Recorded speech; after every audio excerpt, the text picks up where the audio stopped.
Hello, we are here at Beetle Speake-Marin headquarters next to Geneva to speak about the forms or the symbols that watchmakers integrate into their models. So let's see what are Peter's ones. Every watchmaker to a degree is like an artist.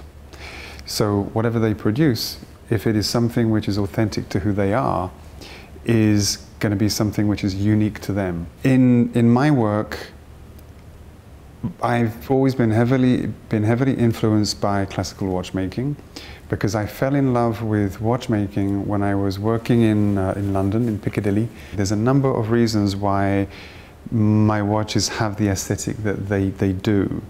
One of the overriding aspects from a functional point of view are these massive shoulders with the large screws. So I devised a system which meant that there was a bar which was pivoted between these two shoulders. But for it to be strong, and for it not to be bent or damaged, and for it to always survive time, it had to be large.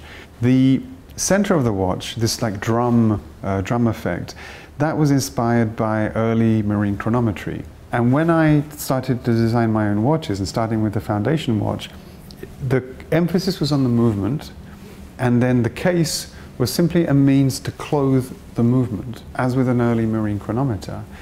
So you combine this drum, this dressing for the movement, with the shoulders, and then a very pragmatic, large, functional onion-style winding crown, and the Piccadilly case was born.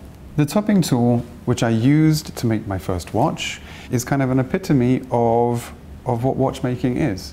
It's something which has a function, but beyond the mechanical function, it's a thing of beauty.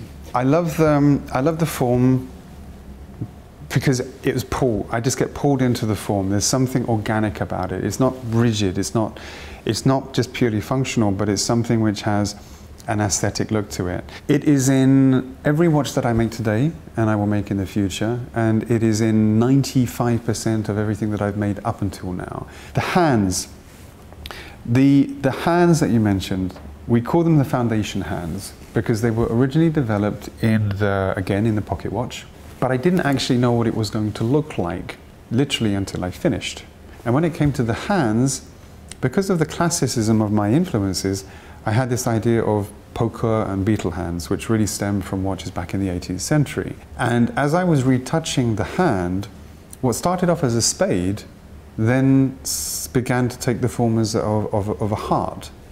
And that was not premeditated, that just happened, that evolved. This was my rites of passage, proving to myself that as a watchmaker, I wasn't only able to make my own watch, but I could design something of beauty, something which was beautiful to my own perception of what beautiful was.